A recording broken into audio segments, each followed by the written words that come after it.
Hey, Joni here with Realty Executives in the Villages. I wanted to share this opportunity with you. I'm here with Tom Reed from Landmark Mortgage, branch manager, and he's done a lot of work with our team at Realty Executives, and I wanted to pick his brain. He was telling us about a really cool opportunity a little while ago, so Tom, I wanted you to... Well, thank you, Joni. I appreciate it. So the scenario is I've got a client who is looking to buy an investment property, and he wants to pay cash for it.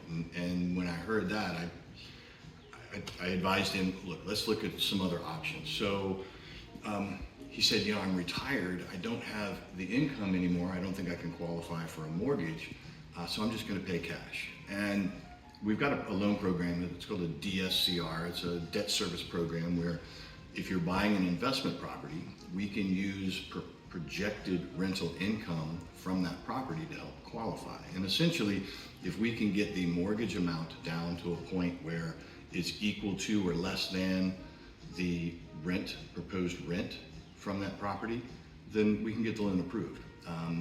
It's a no income verification. It's a great product for investors who are, let's just say, leveraged and maybe even their tax returns don't quite show the amount of cash flow that they actually have. So in this situation, I ran a couple of different scenarios for him, and I just let him know, if you put, for example, 40% down rather than putting 100% down, you're going to have a mortgage payment that's equal to the rent that you're going to be earning on this property.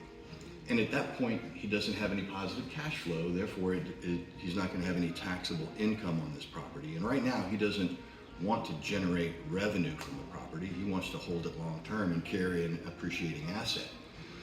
So this formula works really well. If you don't have any positive cash flow, you don't pay any extra taxes on it, and you can just continue compounding your growth. And then what I showed him is if you put 40% down, let's take that other 60%, and if you reinvest that in some sort of even an annuity or some sort of tax deferred investment scenario where you can earn 6, 7, 8%. I did a 10-year projection. If he paid cash for the house, his $530,000 purchase might be worth $650,000, $700,000. But if he took the avenue I was suggesting and take 60% of that purchase price and invested in another vehicle, and we used a 7% compounding interest over time, he was well over $850,000 in projected assets based on that investment. So it's a difference of $150,000, $200,000 over a 10-year period. He's a businessman. He goes, that sounds like a pretty good idea. So we're moving forward. Yeah. We'll get that loan put together for him. Hopefully close it.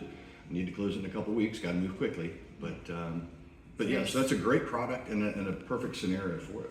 Yeah, so there's a time frame that he has to do this by. He's got to close by June 9th. Okay. So we're hustling. You're hustling. Gotta Yeah. hustle. Yeah. Yeah. So did he have any questions or objections going through this? Yeah, his first objection was the cost of the mortgage up front. Because it is a no income verification loan, the interest rates are pretty good, but we're charging points. That's cash to be paid at closing on the mortgage amount. And it was about an extra $8,000 worth of points on this loan. And he first balked. He goes, I don't want to be doing that. And I said, well, okay, great. It's going to cost you $8,000 now to make $150,000 to $200,000 over the next 10 years. What do you think? And he's like, yeah, you're right. I'll make the investment today so I can have the long term, and the tax savings. You're not going to have to pay income tax. So it's a win-win-win for him. And in 15 years, when he then may need that revenue off that property, or he can sell it, you can pay off the mortgage and generate revenue. But he's got his options, and he's got cash in his pocket. Right. Very cool. And I don't know if you caught this, but this client of Tom's is actually a good friend of his. So that's true too. In his best interest. So just something to think about, and you might want to reach out to Tom and just pick his brain. Maybe you're thinking of doing an investment property, buying it for cash, but there might be different options that would help you more in the long run. So Tom, is it okay? I'll share your contact info. Oh, please do. I'll share it in our comments, and thank you so much for being here and for that quick tip. My pleasure. So, yeah. All right.